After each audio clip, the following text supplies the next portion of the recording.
আসসালামু আলাইকুম। এখন থেকে ফটো এডিট করার জন্য থার্ড পার্টি বড় কোনো অ্যাপসের প্রয়োজন হবে না। আপনার ফোনের সাথে থাকা ডিফল্ট অ্যাপস দিয়েই যে কোনো ফটো প্রফেশনালভাবে এডিট করতে পারবেন, তাও আবার এক ক্লিকে। সেজন্য আপনার ফোনে থাকা গুগল ফটো অ্যাপসটি ব্যবহার করতে হবে। গুগল ফটো অ্যাপসটিতে এআই এর অনেকগুলো ফিচার যুক্ত করা হয়েছে, যেগুলো আমরা সম্পূর্ণ ফ্রিতে ব্যবহার করতে পারবো।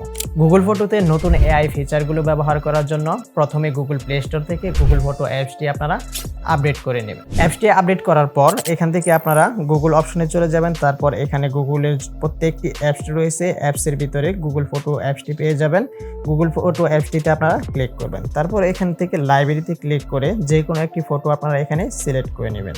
তারপর দেখতে পাচ্ছেন আমি একটি ফটো সিলেক্ট করেছি। আমার ফটোর পেছনে অনাকাঙ্ক্ষিত অনেকগুলো অবজেক্ট রয়েছে। আমার এই ফটো থেকে অনাকাঙ্ক্ষিত অবজেক্টগুলো কিভাবে রিমুভ করতে হয় সেটি এখন আমি আপনাদেরকে দেখাবো। অনাকাঙ্ক্ষিত অবজেক্ট রিমুভ করার জন্য আমরা এই যে এখানে এডিটে ক্লিক করব। এডিটে ক্লিক করলে এখানে আমরা চলে যাব হচ্ছে টুল অপশনে। টুল অপশনে যাওয়ার পর আমরা যে দেখতে পাচ্ছেন ম্যাজিক ইরেজার, এই ম্যাজিক ইরেজারে ক্লিক করে দেব। এই ম্যাজিক ইরেজারে ক্লিক করে দিলে অটোমেটিক অনাকাঙ্ক্ষিত যে অবজেক্টগুলো রয়েছে সেই অবজেক্টগুলো সিলেক্ট হয়ে যাবে। যে আপনারা দেখতে পাচ্ছেন আমার এখানে দুইটি অবজেক্ট সিলেক্ট হয়েছে। আমরা ইরেজ অলে ক্লিক করে দিলাম।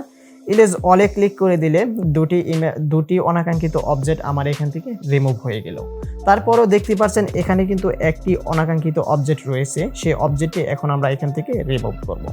রিমুভ করার জন্য জুম করে নিলাম। তারপর হচ্ছে এই অবজেক্টটি এখান থেকে আমরা সিলেক্ট করে দেব। এভাবে সিলেক্ট করে দেব। সিলেক্ট করে দেওয়ার পর এই যে দেখতে পাচ্ছেন অনাকাঙ্ক্ষিত অবজেক্টটি কিন্তু রিমুভ হয়ে গেছে। তারপরেও কিছুটা অংশ রয়েছে, এখানে আমরা এখান থেকে সিলেক্ট করে দেব। সিলেক্ট করে এভাবে দিলে আমাদের অনাকাঙ্ক্ষিত অবজেক্টটি কিন্তু সুন্দরভাবে রিমুভ হয়ে যাবে। এবং আপনারা এখান থেকে সময় নিয়ে আরও সুন্দরভাবে এখান থেকে অনাকাঙ্ক্ষিত অবজেক্টগুলো, যে কোনো অবজেক্ট এখান থেকে আপনারা রিমুভ করতে পারবেন। অনাকাঙ্ক্ষিত অবজেক্টগুলো রিমুভ হওয়ার পর এখান দেখতে পাচ্ছেন ডান অপশন, এখান থেকে ডান অপশনে ক্লিক করে দিলে সেভ টু কপিতে ক্লিক করে দেবেন। তারপর এই ইমেজটি আপনার সেভ হয়ে যাবে। তারপর আপনি যদি চান কোনো ইমেজের ব্যাকগ্রাউন্ড ব্লার করার জন্য, সেটিও আপনারা এই গুগল ফটো দিয়েই করতে পারবেন একেবারে নিখুঁতভাবে।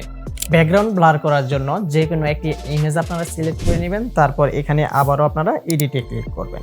এডিটে ক্লিক করার পর তারপর আবারও এখানে আপনারা টুল অপশনে যাবেন। টুল অপশনে যাওয়ার পর এখানে দেখতে পাচ্ছেন ব্লার বলে একটি অপশন রয়েছে, এই ব্লার অপশনে আপনারা ক্লিক করে দেবেন। এই ব্লার অপশনে ক্লিক করে দিলেই আপনার ফটোটি অটোমেটিক ব্লার হয়ে যাবে।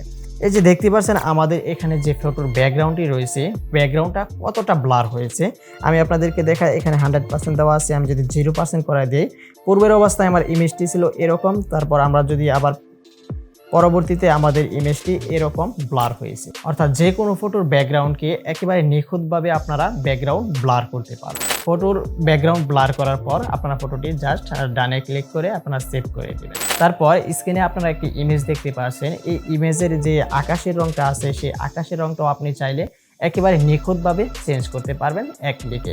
সেজন্য আপনারা এডিটে ক্লিক করবেন। এডিটে ক্লিক করার পর আবারও চলে যাবেন টুলস অপশনে। টুল অপশনে যাওয়ার পর দেখতে পাচ্ছেন স্কাই বলে একটি অপশন রয়েছে। স্কাই অপশনে ক্লিক করে দিলে এখানে অনেকগুলো অপশন আছে। এই অপশনগুলো সিলেক্ট করে আপনারা ইমেজের আকাশের রং চেঞ্জ করতে পারবেন। এখানে আমি আপনাদেরকে দেখাচ্ছি। এই যে দেখতে পাচ্ছেন ইমেজের আকাশের রংগুলো চেঞ্জ হয়ে যাচ্ছে। সো এটা আপনারা ট্রাই করতে পারেন। এখানে দেখতে পাচ্ছেন আকাশে একটি মেঘ ভাব আসছে, অর্থাৎ মেঘলা আকাশের একটি ইমেজ ক্রিয়েট হয়েছে। তারপর এখানে আরও অনেকগুলো অপশন রয়েছে। এই অপশনগুলো সিলেক্ট করে দেখতে পারেন আপনার ফটোর সাথে আকাশের রং কোনটা দিলে ভালো হয়। যেভাবে দিলে আপনার ছবিটি ভালো দেখা যায় সেভাবে আপনার ইমেজটি এডিট করে নেবেন। তাছাড়াও গুগল ফটোতে এআই এর অনেকগুলো ফিচার যুক্ত হয়েছে, যেগুলো আপনারা একটি একটি করে চেক করে নেবেন। গুগল ফটোর এই নতুন এআই ফিচারটি আপনাদের কাছে কেমন লেগেছে তা অবশ্যই কমেন্ট করে জানাবেন। আর ভিডিওটি যদি ভালো লেগে থাকে লাইক করবেন। চ্যানেলটি সাবস্ক্রাইব করে সাথে থাকা বেল আইকনটি বাজাবেন, যেন পরবর্তীতে যে কোনো ভিডিও আপলোড করি না কেন সাথে সাথে নোটিফিকেশন পেয়ে যান।